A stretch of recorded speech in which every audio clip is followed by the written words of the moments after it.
Hey, welcome back, everybody. Time for another episode of Living Hope, a weekly journey designed to provide hope, inspiration, and education for those living with pancreatic cancer. Sharing the real life stories of those really affected by this deadly disease and how they deal with it on a daily basis. With a woman, well, she's well acquainted with the subject. Is it 20 years yet? 20 years almost and counting? Roberta Luna. Almost 20 years, April 1st. So we're getting close. A couple more weeks and I'll be 20 again. 20 years you've survived with what many don't survive. What is it? 95% don't survive. Yeah, unfortunately right now it's our survival rate is we've gone up to 11%, which is better than when I was first diagnosed, but not enough. Yeah, really. But we need to bring it up higher. So hopefully those things will be changing and we'll see more survivors, which we are. Well, today, not just the hope aspect of it, but the reality aspect of it's going to come into play, right? You're talking about what happens when it doesn't. Unfortunately, and it's not just, this doesn't just affect pancreatic cancer patients. I mean, all of us are going to die at some point in time. Right. And it's not something I know we want to think about or look at, but I wish I would have had a lot of this information when I was going through it with my dad. It would have made things so much easier. So even though I know this subject matter is a little difficult, I think at some point in time we all can use it, and I hope everybody takes it that way, that it's meant to help and not for any negative. But again, we're all going to not be here someday, whether it's from pancreatic cancer or something else. So I want to thank Courtney Sparkuhl for joining us again. She's been here before, and we'd love to have her come back. And what a beautiful name, Courtney Sparkuhl, to talk about end of life. That doesn't even seem a sparkle at that moment here, right? Not quite what is it, an oxymoron, I think they might call that. A confusing a combination. Yes. Well, thank you, Courtney, for joining us here. And give us some background on Courtney, who Courtney is. Courtney, you want to give us a little background on yourself? Oh, wait, let's turn your mic up. I'll let you talk. There you go. Okay. Thank you for having me back. I'm a social worker at UCI Medical Center. So I work in our outpatient clinics, and I meet a lot of patients during their visits with their surgeons and their oncologists, and I'm there for extra support, help with resource connection.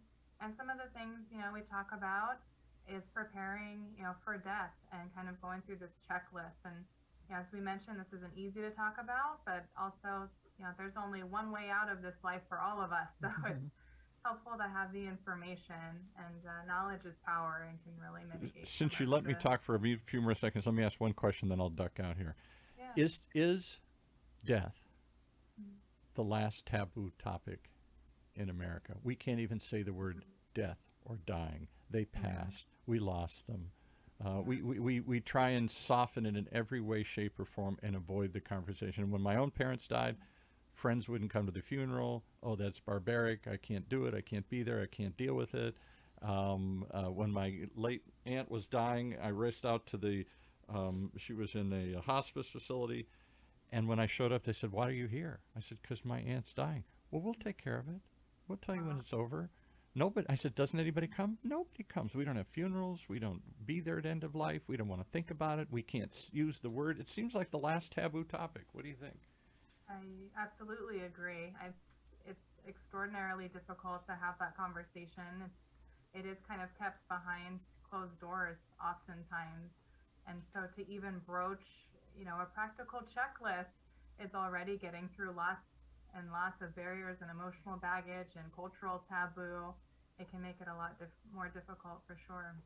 So what do you think, Roberta? Is everybody just putting up or tuning us out right now, or putting up their ears and going, la, la, la, la, la, I don't want to hear about this. I don't want to talk about this. Yeah, I hope not, because like I said, this isn't meant to be this should be an inspirational show, and that's what we want. But also the realisticness of we're not all going to be here forever. And again, like I said, if I would have had some of this knowledge, and I've even had other people tell me, what do we do when that time comes? So hopefully they'll use this as it's intended, as a resource, and in no way anything negative. I mean, we always have a positive, we're going to live as long as we can, and but again, we're not here forever. And I think to make things easier for our families when they need to prepare, it's just, I think it's something, again, like I said, if I had this checklist doing for my dad, would have been so much easier. My mom was usually a very strong woman, just became a basket case when my dad died, and this would have been very, very helpful. So thank you for doing this, and I hope everybody please take this as it's intended, as a resource to help you through that time, not as anything negative. So what is the first thing when your loved one does die, what is the first thing that we should be doing or think about doing? I think the first thing, should be doing is really taking a moment to breathe and having this time with yourself and, those who are meaningful for you, loved ones, trusted family and friends. There's a lot to do, when someone close to you passes, but it's really important to carve out that time and really kind of have that time to get things together and focus on yourself first. There's a couple of weeks, give or take, that you have before you really need to get moving. So it's helpful to be able to have a little bit of space to kind of let it sink in and start that grieving process. Yeah, it's very difficult. I mean, I've been called a control engineer because I have everything pretty much down as far as what my funeral's going to look like, what I want it done, and all that, all those things. But looking at this checklist that you've developed, I mean, there's a lot of things that still need to be done.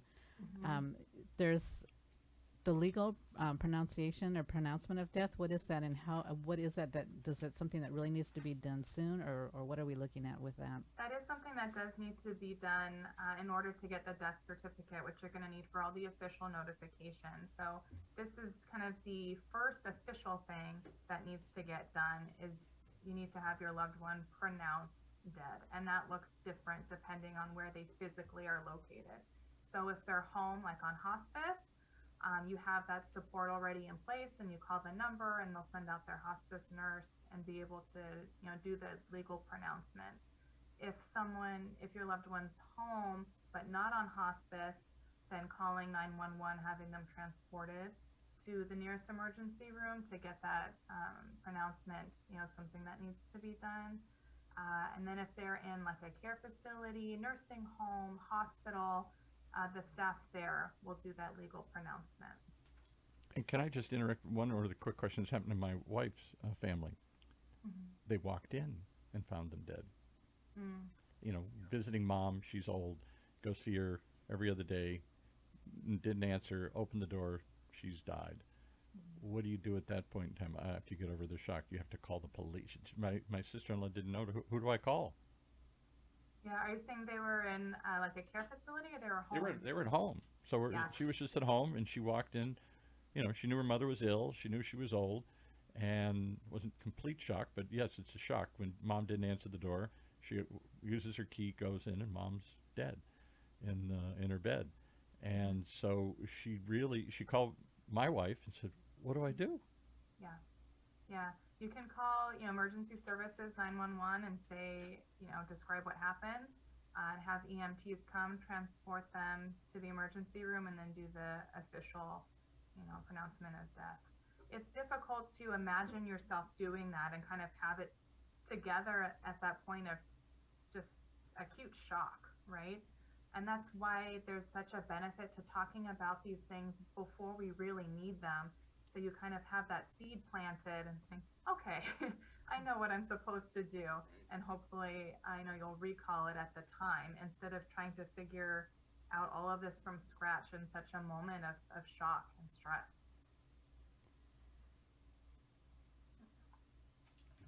I agree. I'll let Roberta jump back in. I had to, imagine my wife getting a phone call, mom is gone. I walked in, and so they're crying and they're upset. And then they're like, what do we do? I'm just here alone with mom. And who do I don't know, do I call the fire department? Do I call the police? Do I call a doctor? She didn't even know what to do. Yeah. Do you call but reaching out is, a good thing to do. If you don't know, knowing who you can reach out to and help in that moment, if you don't take the most direct path, right away, that's okay. You eventually get to the answer you need, but knowing what needs to get done legally, as we mentioned, talking about it now, hopefully will, give you that, not comfort per se, but that you have the answer and what you need to do when the time comes. Yeah, at least know where you need to go, especially because I've had people too say that they've walked in and found somebody, that have died and they didn't know what to do. And I know one thing I've always been told is don't touch anything, just call, 911 and let them come in and determine and make sure what's happened and take them in for that important pronouncement. So which I think would be very, very difficult. But then when this happens, how do you tell your family and friends, and when should that be done? Absolutely. That can look different case by case. You know, at first you want to tell those who need to know, the people who are closest to you, and then determining how to tell everybody else, how to tell their friends, extended family. That can be quite overwhelming. So this can be a good time to really involve kind of the close inner circle of the close family and friends, to kind of designate people to let the broader circles know. Consider making like a social media post, you know, something of that nature, so you're not having to individually field all of these phone calls and then having to go through the whole story again. Can kind of re-traumatize you, and just not be good for your mental health to be having to go through it over and over again. I know there's probably no best way to tell somebody that, somebody has died, but are there any recommendations or anything that you can think of that could make it easier for that person who's having to deliver the news? Like how to frame the conversation. Yes, Yes. exactly. I think, being able to be upfront with it, but first, some kind of script, that may be able to help, just so you kind of have the words to hang on to, is, something happened. I have some news for you. Like, are you in, a place where I can, have a serious conversation with you? You don't necessarily want to be talking with them when they're driving or they're busy with other things. And if they say, go for it, or can we talk later, then you can, have the conversation then. And, it's hard to get the words out, but saying so-and-so, died this morning, this is what I know. There's probably going to be some questions, of course, from that person about what next steps are. And so being able to voice where you are just emotionally and saying, I'm really overwhelmed and there's a lot of decisions to be making. So maybe we can touch base next week, or if it's someone who you're really close to and have that trust with, that can be a time to, say, can I count on you? I think I'm going to need some help in the coming days, and be able to keep that, open. And I think too, we have to consider the age of who you're speaking with. I know when I had to tell my nephew that his dad had died, I didn't use that word. I used, your dad had a heart attack and we lost him. And he looked at me like, what do you mean we lost him? He didn't understand. And, how do you tell a child or a young person that, like I said, we don't tend to use the word death and die. We try to we lost them, Exactly. they're not And exactly lost. So what is, what your right. suggestion And with that?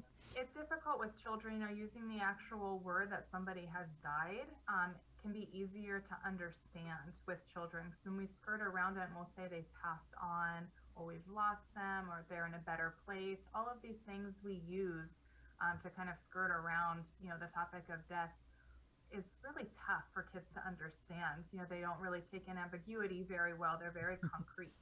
And so being able to tell them in very open, real, concrete terms can make it easier for them to really understand what's going on, so they can start the grieving process rather than just being confused. Yeah.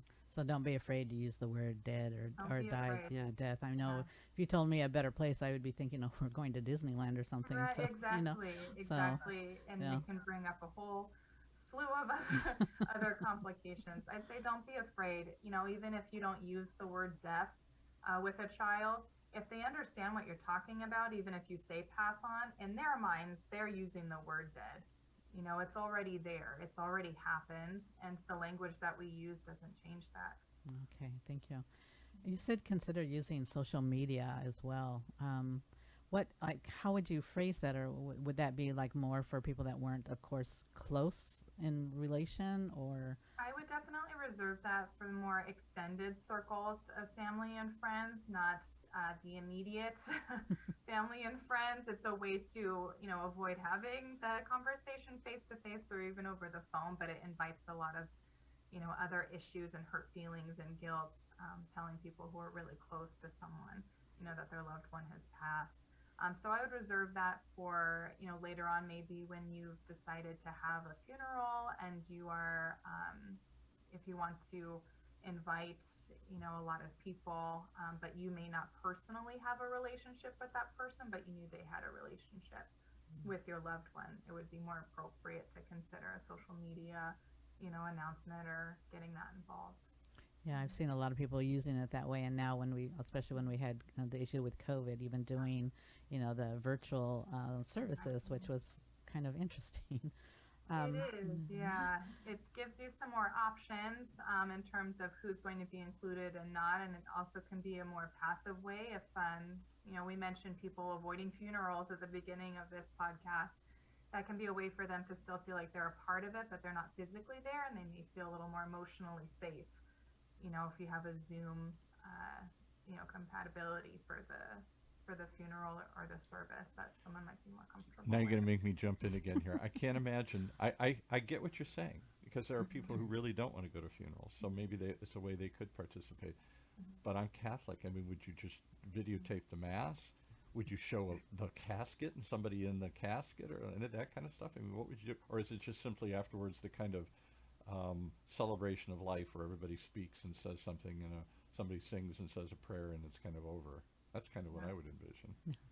This is still fairly new, this use of Zoom and this virtual attendance. So I don't think there's necessarily one way to do it. I think it's going to look a little bit different for everybody. Short of someone walking around with a camera and zooming in on people's faces. Yeah, right, exactly.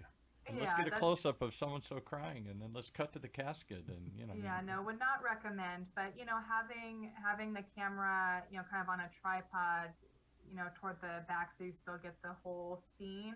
Or some people may not feel comfortable with that and would want to reserve that option for someone to join via Zoom, for the wake thereafter. There's no right or wrong way to do it. But these are all really great things to be considering during the planning process, and talking about with the trusted family and friends, and seeing what's right for you. Yeah, who would have thought we would be discussing doing Zoom or Facebook funeral? But I have actually gone to one or two, and they were actually very tastefully done. I was really impressed.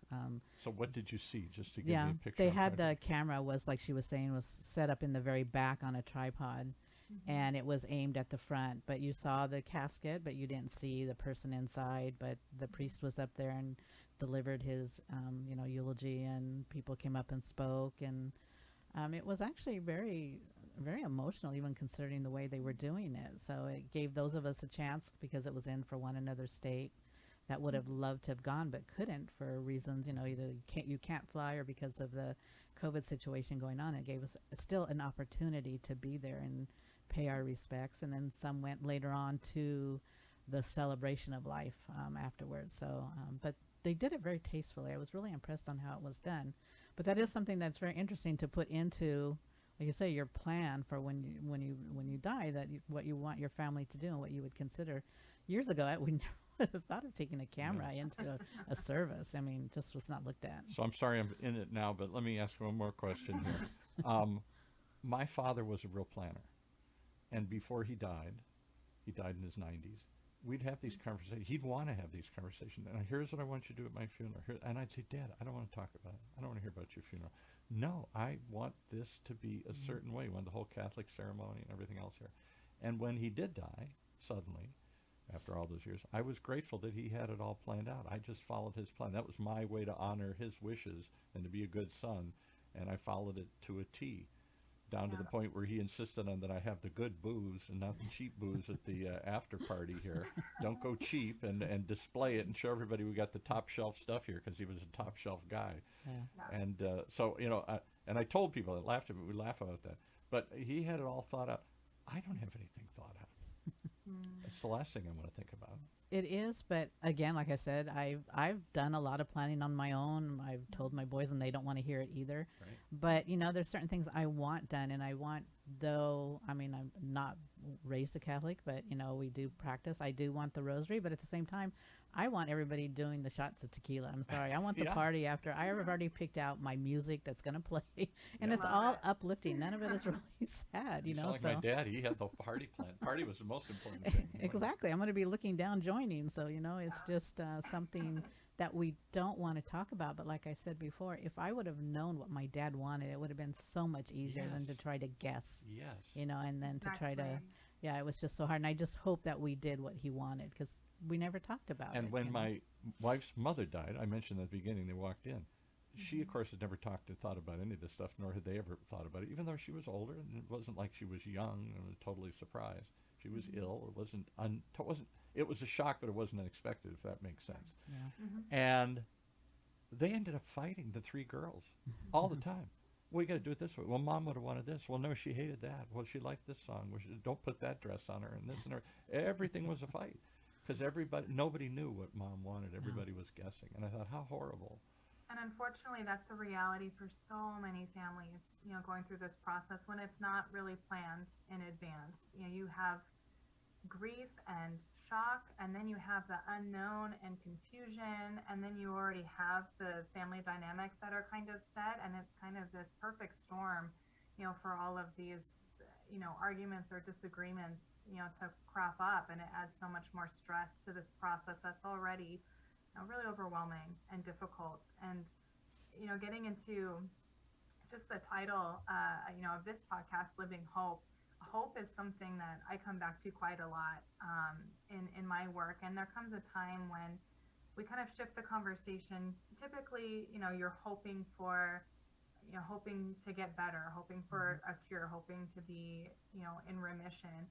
Sometimes we have to pivot how we're looking at things and hope for something different. Still have hope, but then start to kind of realize that the hope you have is to make this transition easier on family. Hope to have quality of life, and time spent with loved ones at the end, and hope to have helping to bring your family together and not causing kind of more stress and anxiety, during such a special and difficult time. And it's very true, because I can remember, like you say, praying and hoping that my dad would get better, and then a time came when I hope and prayed my dad no longer suffered. Right. So you make that big change, and it's difficult, but you get to that point where you see we don't want to give up hope, but there does come a time when you do realize that no matter what, that it is going to go a different way. So your hope suddenly changes to you don't want them to suffer anymore, and like you say, to make it easier on the family. I was, again, with my mom, it was quite different, because she told us what she wanted, and so it made it very, very easy to know that when, they came to dressing her, she wanted to wear a certain thing, and she wanted her house shoes. She wanted her favorite house shoes on, not regular shoes. So I know they thought we were crazy when we handed them a pair of house shoes, but that's what she wanted, and we made sure to do as much as we could of what she wanted. So it made things so much easier. But if Can we I ask you one other question? Sure. This is another one that I found shocking. We only got a couple minutes left here, but funerals. I'm Catholic, so the assumption is always there's a funeral or a mass.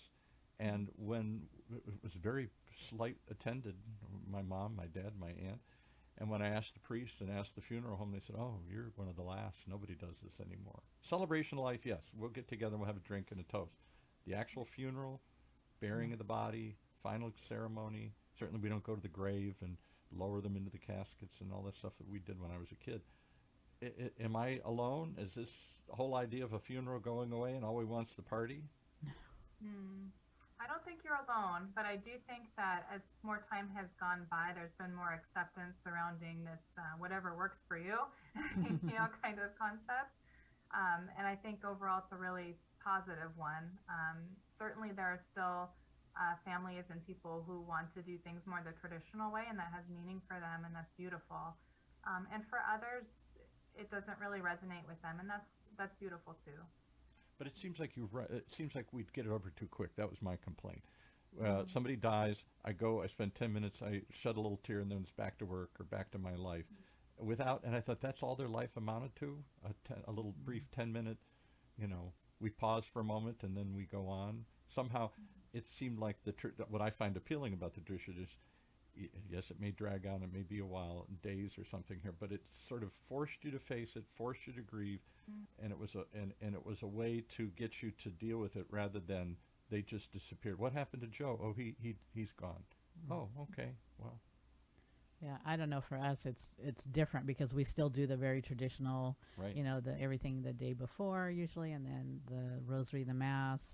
So it's still very traditional, and it's difficult, but again, like you say, it brings you to the realization of what's going on. And Yeah. so I'm glad that's not And the it's a good word, but process yeah. to go through, Yeah, whatever. exactly. Most yeah. people are just lost. They don't know what to do. I've gone to too many of these celebrations of life, and they're awful. And everybody just sits there and says, somebody want to say something? I don't know. Maybe we should play this. Maybe we should do something. And eventually everybody awkwardly after 15 minutes just leaves. Mm. Because there is no process. There's nobody guiding it. There's no, Right. and I think you need a process because you're like a zombie walking through this. You need some guidance at that point in time. I don't think you can make it up on the fly at a moment like that. I don't know. Yeah, I think correct. I'm sorry, go ahead. No, I was just gonna say some form of preparation. Yeah, I would really recommend 'cause you don't want to have that moment where you're kind of sitting on your hands and thinking, how do I honor them Right. when it's already the time has come. Yeah, I think I know I've had different experience because, we've done, this celebration of life, but it's been very moving. And even for people that I didn't know that well, I thought, oh my God, how much I missed out on knowing them. And I think it's kind of sad in a way that we learn so much about them after they're gone. Why Yeah, aren't we that's true, too. celebrating them when they're still here with us? And so that we know all these wonderful things that they did. It's I was just, watching some Netflix series, and some character dies in the Netflix series, and at the end, and it was everybody's sort of character, sort of an ancillary. Everybody's laughing at them, kind of Goofy Joe or something, and then at the end, it turned out Goofy Joe had, won a silver star and had done all these great things, and everybody in the funeral like, why didn't we know this? Why didn't we just let this was Goofy Joe? Nobody ever talk about this. Nobody really knew this person in their life. Well, Yeah. we tend to know people kind of in pieces, that's Joe from work and that's Yeah. Joe, my cousin. And it's rare that we know them as a whole person and all the facets of their life unless we were really close to them. Yeah. I don't know how we're doing. I think time. I think I've talked too much, and we're closing the end. I'll give you a couple minutes to wrap up and make some final points here. Yeah. Okay, we do still have a lot of things that we did want to go over. So I know you plan on coming back on April 7th, so maybe we can pick up from there where we left off. But Sounds just to kind of put an end to today for now, is there any suggestions, some wisdom, some hope that you can give people what they can do for now to make these arrangements or plan things? Yeah, well, I think we got off to a pretty good start, and I wouldn't want the kind of the message of being able to breathe and reach out to your family and friends to get lost. This can be such an overwhelming process to go to and getting organized and knowing what to do. So I think we got off to a good start. But yes, I would be happy to come back on the 7th and go through this process a little bit more of the logistics. And will muzzle me so I don't bring so many of my stories in. But I appreciated the conversation. It gives a lot to think about. And these Yeah. are really great questions to ask yourself and to ask of your family in planning this. And what you want and what's meaningful for you, and how you want to be honored or how you want your loved one to be honored during that time. And I think the purpose of Living Hope is to have a conversation. So we're having the conversation, and you're more than welcome to, I don't want to say butt in, but come in anytime you want and ask your question. That's, you might think of something I'm not thinking of. So Yeah. it's Well, makes and a great conversation. It gave me great hope. At a moment I didn't think I could get through, it helped get me through. And the fact that my father was well prepared. Yeah. And was so much easier than the other ones I've gone through where it wasn't, where it was needlessly stressful. We were confused. We all felt guilty. We're not honoring. We're not doing it right. We should be doing it better. And so then that leads to guilt and anger and feelings at a time when none of that is, you're already upset. You don't need to add all that layer to it. Yeah, and I think Right. this is an important subject and resources, and we didn't want to rush through it. So thank everybody for their patience, but we will continue the conversation on April 7th. And as we always dedicate Living Hope episode to somebody affected by pancreatic cancer, today I want to dedicate it to Greg Willard. Greg was an American professional basketball referee in the NBA, and he wore the number 57, and I understand they retired that number.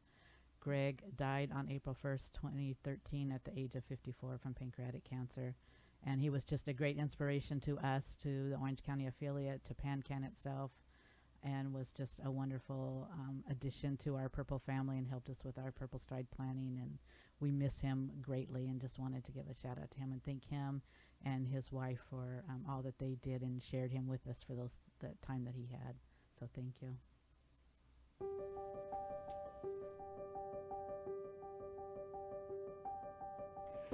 Well, there you have it. Maybe a too honest discussion of the challenges and problems that can go with a disease like this that takes so many.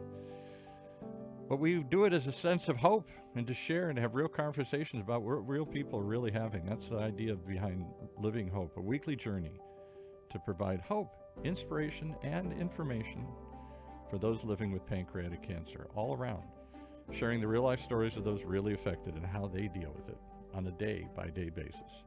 If you'd like to share your story, please contact us. And if you or anyone you know needs help, please call 877-2, the number PANCAN. 877, the number 2, PANCAN, for more information and help from the Pancreatic Cancer Action Network. From all of us here at the OC Talk Radio Network, thanks for listening. Hope you'll come back and join us again, and hope you'll share it.